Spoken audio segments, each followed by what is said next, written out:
میں اب درخواست کروں گی حسین نقی صاحب سے، وہ آج بات کریں گے ہندوستان اور پاکستان کے تعلقات میں جو ایک کھچاوٹ اور ایک پریشانی کا سا سما آج کل ہے، اس کا کچھ تجزیہ کریں گے۔ گو کہ یہ بہت پرانی بات ہے اور اس کی ایک تاریخ ہے پیچھے، لیکن یہ کہ چونکہ ہمارے پاس وقت اتنا زیادہ نہیں ہے کہ یہ تاریخی جائزہ لیں، لہٰذا ان کا جو مقالہ ہے اس کا مرکز پرائمریلی آج جو ہندوستان اور پاکستان میں ایک تشنج سا ہے اس پہ یہ زیادہ ایمفسائز کریں گے۔ تو اوور ٹو حسین نقی صاحب۔ ایک تو میں یہ آپ لوگوں کو بتانا ضروری سمجھتا ہوں، توجہ نہ کریں، آپ بے شک سوئیں، آرام کریں، صرف بولیں نہ، سوئیں بے شک، اور اگر آپ چاہیں تو سیر ویر بھی کریں۔ تو میرا وقت جو اس میں مقرر تھا پروگرام میں نگہت سعید خان کے دعوت نامے میں، وہ تھا 11:15 بجے، اور اب بجے 2:45، اور میں چونکہ مشقتی ہوں اور ایک ایسے ادارے میں کام کرتا ہوں جس میں سبھی کو کچھ نہ کچھ زیادہ ہی مشقت کرنی پڑتی، لیکن ایک مجھے اچھا تجربہ ہوا یہاں۔ وہ میرا خیال بھی تھا کہ جب سے پاکستان میں تاریخ اور جغرافیہ پڑھانا ختم کیا گیا ہے، کیونکہ ڈاکٹر عنایت اللہ بھی بیٹھے ہیں، پاکستان میں جب سے تاریخ اور جغرافیہ کی جگہ کے اوپر مطالعہ پاکستان اور عربی وغیرہ شروع ہوئی ہے، تو تاریخ جغرافیہ کی تو کا علم یہ ہے کہ پاکستان کے سب سے کثیر الاشاعت روزنامے میں ایڈیٹر نے اپنے مضمون میں یہ لکھا کہ پاکستان کی سرحد کہیں بھی گجرات سے نہیں ملتی۔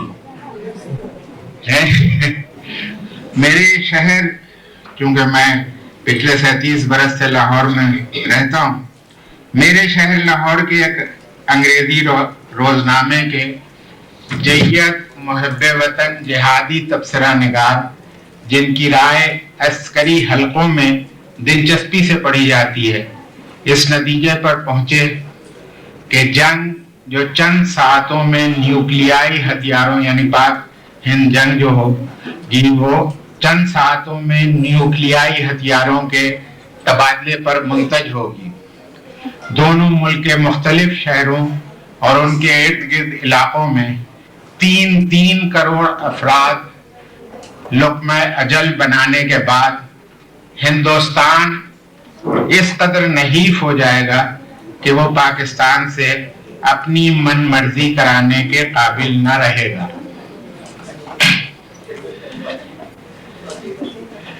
باقاعدگی آپ لوگ تو اگر اخبار پڑھتے ہوں گے تو ضرور، اور اگر وہ اخبار ضرور پڑھا کریں جن کے پاس سب کچھ نظریہ پاکستان اور پاکستان وغیرہ سب کی ٹھیکیداری ہے، تو پھر آپ جب ہی آپ یہ چیزیں پڑھ سکتے ہیں۔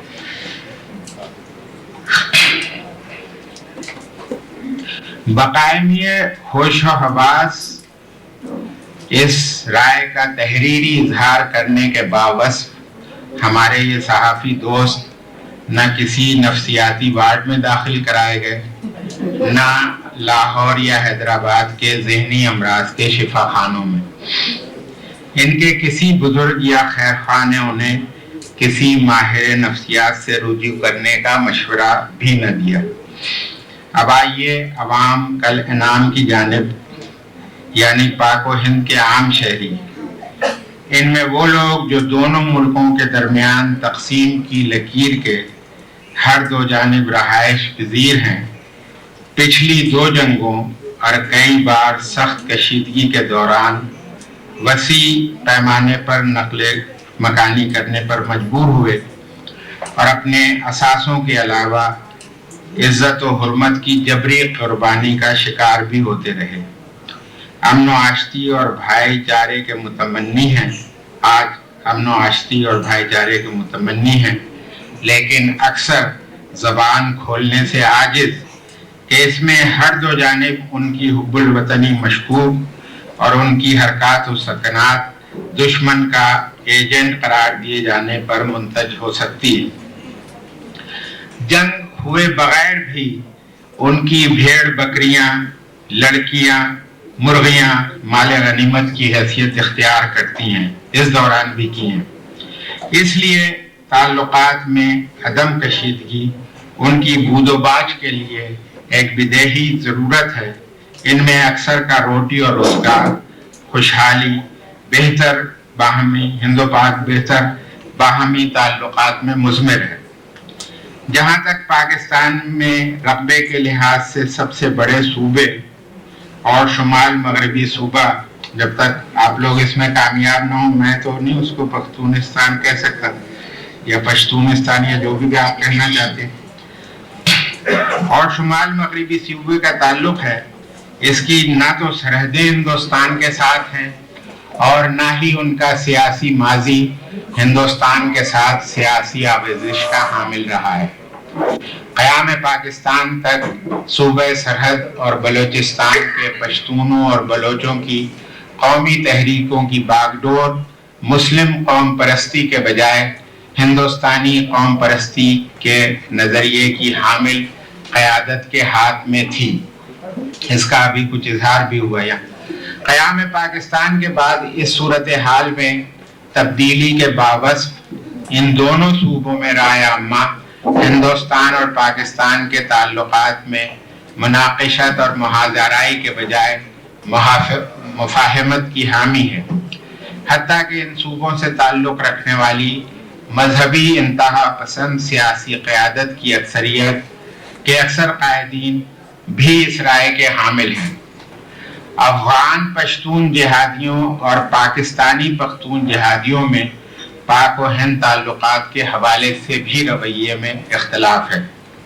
جہاں تک صوبہ سندھ کی سندھی بولنے والی آبادی کا تعلق ہے، وہ بھی پاک ہند تعلقات میں مفاہمت کی حامی ہے، اور پچھلے 15-20 سالوں میں اردو بولنے والے بالخصوص منقسم خاندانوں سے تعلق رکھنے والوں کی رائے عامہ میں بھی نمایاں تبدیلی آئی ہے۔ پاک و ہند مفاہمت کی تحریک میں اب وہ بھی پیش ہیں۔ سب سے زیادہ آبادی والے صوبے پنجاب میں بھی عوام شہری ہندوستان کے ساتھ بہتر باہمی تعلقات کے حامی ہیں۔ جیسے نوازادہ نصر اللہ بہت ناراض بھی ہوئے ہیں، مطلب میں ان سے بھی اس پہ کچھ تفصیلی گفتگو کی ہے۔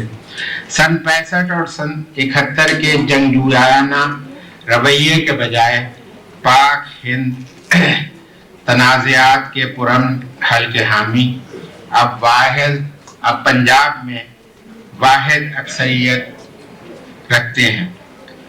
منقسم پنجاب کے پاکستانی اور ہندوستانی دونوں حصوں میں اب ماضی کی تلخ یادوں کی جگہ مشترکہ تہذیبی، ثقافتی اور لسانی تعلق کو زیادہ پذیرائی حاصل ہے۔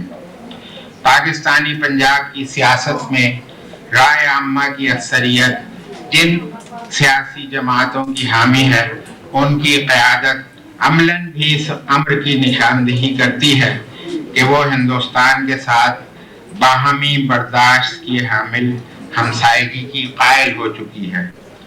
حالیہ کشیدہ صورتحال پیدا ہونے کے دوران یہ حقیقت واضح طور پہ سامنے آئی ہے کہ پنجاب سمیت پاکستان بھر کے عام شہریوں کی انتہائی وسیع اکثریت کشمیر کے مسئلے سمیت ہندوستان کے ساتھ تمام مسائل کے پرامن حل کی حامی اور جنگ کی مخالف ہے۔ ایک قلیل جنونی اقلیت کے سوا پاکستان، میں تو اقلیت صرف اسی کو سمجھتا ہوں، سوا پاکستان کی کسی علاقے سے اس رائے کو پذیرائی حاصل نہیں ہو سکی۔ ایک قلیل جنونی اقلیت کے سوا پاکستان کے کسی علاقے سے بھی اس رائے کو پذیرائی حاصل نہیں ہو سکی کہ پاکستانی کشمیر یا کسی اور علاقے سے ہندوستان یا وادی کشمیر میں مسلح دراندازی کا جاری رہنا پاکستان کے قومی مفاد یا قومی وقار کا تقاضا ہے۔ پاک و ہند، ابھی امان اللہ صاحب کہہ رہے تھے کہ ہماری تحریک کو تو بہت شدید نقصان پہنچا، کل آپ ان کے خیالات سے بھی آگاہ ہوں گے۔ پاک و ہند مفاہمت کے لیے پاکستانی رائے عامہ کا یہ پہلو بر صغیر میں مفاہمت، باہمی برداشت اور ہمسائیگی کے تعلقات کی کوشش میں منہمک اور فعال کردار ادا کرنے والوں کے لیے نہایت حوصلہ افزا ہے۔ اب ذرا ہندوستان میں موجودہ صورتحال کا بھی مختصراً جائزہ لیا جائے۔ مذہبی منافرت کو ہوا دینے والے ہندوتوا کے سماجی سیاسی نعرے کے طور پر استعمال کرنے والے گروہ ہندوستان کی اکثریتی آبادی والے شمالی صوبوں اور جنوبی مغربی علاقوں میں پذیرائی حاصل کرنے کے سبب فی الوقت مقتدر ہیں۔ ان میں عسکری تنظیمیں تشدد اور جارحیت کا کھلم کھلا اظہار ہی نہیں کرتی، بلکہ ان کو حکومتی سرپرستی کے ساتھ ساتھ ریاستی اداروں کی بھی سرپرستی حاصل ہے، جس کا بدترین مظاہرہ حالیہ مہینوں میں صوبہ گجرات میں سامنے آیا۔ لیکن یہ حقیقت بھی آیا ہے کہ ہندوستان میں جمہوری عمل کے تسلسل نے رائے عامہ کے وسیع حلقوں، جن میں اب شمالی ہندوستان کے علاقوں کی بڑی آبادیاں بھی شامل ہیں، ہندوتوا کو قبول کرنے سے احتراز کیا ہے۔ شہری معاشرے میں فعال حلقوں نے جنگجویانہ نعروں کو نہ صرف پذیرائی حاصل نہ ہونے دی، بلکہ اس کی ملک بھر میں مزاحمت بھی کی۔ ذرائع ابلاغ کے غیر سرکاری اداروں نے بھی وسیع پیمانے پر جنگی جنون، بالخصوص نیوکلیائی ہتھیاروں کے استعمال کے خدشے کی بھی علانیہ مذمت کی۔ سینکڑوں تنظیموں نے اس مہم میں حصہ لیا اور حکومت کے متشدد عناصر اب پسپائی پر مجبور ہوئے ہیں۔ سیاسی طور پر بھی ہندوستان کے مختلف صوبوں میں سنگھ پریوار کو پے در پے شکست سے دوچار ہونا پڑ رہا ہے۔ ہندوستان کے آئندہ انتخاب کے حوالے سے اب یہ ممکن نظر آتا ہے کہ سنگھ پریوار سے تعلق رکھنے والی پارٹیاں آئندہ ہندوستانی پارلیمنٹ میں سب سے زیادہ سیٹیں نہیں لے سکے گی۔